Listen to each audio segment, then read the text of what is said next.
好啦，Toys with Brian 同大家介紹布魯可嘅超越版或者超越級 Champions Class 嘅星球大戰 Darth Vader。其實呢個同大部分用塑膠去做袍嘅產品都係犯咗同一個錯誤嘅，重得滯啦，冇辦法自己可以獨立企噶啦。咁咧另外就係呢個嘢咧，真係老實講，如果你諗住係即係企個 stand 咧，你拆咧，其實你預咗有啲好尖嘅手指甲或者工具咧，喺唔撩爛個鞋底一啲情況之下，你將佢拆出嚟。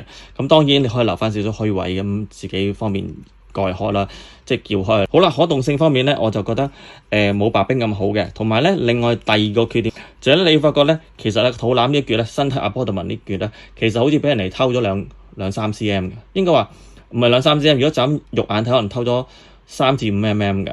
點解咧？因為你發覺咧，其實佢係有少少腰短腳長。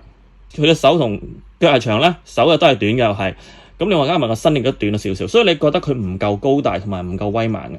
當然可動性係爭少少，因為佢用膠袍嘛嚇，咁啊同埋重量啦唔平衡啦，同埋嗰個身體呢幾個短咗啦，好到讚啦。好呢度咧，其實要讚咩咧？睇翻你見到頭盔咧，哇靚粒粒嘅，睇到咧其實嗰個頭盔咧拋光好靚嘅。佢出廠嗰陣咧，佢係已經係即係唔係連住啲骨架嘅，係獨立嘅，面具都係，所以咧其實冇乜水口位。咁啊睇到佢拋光拋得好靚㗎啦，拋得好靚嘅，即係差唔多做呢塊鏡咁影相咧，即係反射到我塊面咁滯嘅。咁啊呢個做得好唔錯，同埋個型都係我覺得幾傳神嘅。當然佢係美化咗。咁呢度咧啲甲嗰啲都係啦嚇，呢啲排面嗰啲前面嗰啲電掣啊燈啊啲做得好 detail 嘅。咁方向方面佢都好仔細嘅。呢度個配置咧做得好好嘅，即係成個佈局咧設計佈局好靚嘅美術上嚇，但係咧身材比例就係爭身短咗，但係其他 detail 好足嘅。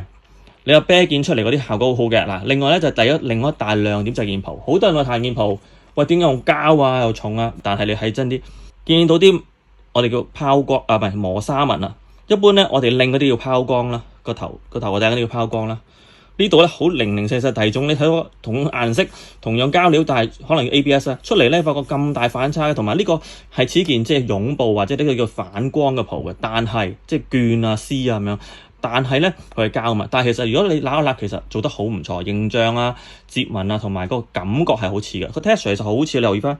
嗰啲磨砂係好細緻，同埋細得嚟咧係好平均㗎，所以佢反光面咧，你發覺就好自然，所以更加似一塊佢想模仿嘅布嘅。呢個磨砂靚啦，拋光靚啦，即係我所有係模具啊配件嗰啲係做得唔錯嘅。咁啊，劍嗰啲就我覺得略為粗糙咗少少，其冇咩讚啦。咁基本上呢個咁嘅性價比，我覺得好好嘅。咁但係問題就係一定要擺喺個 stand，如果唔係咧，就可能會企唔穩嘅嚇。呢個就係我今日嘅報告，拜拜。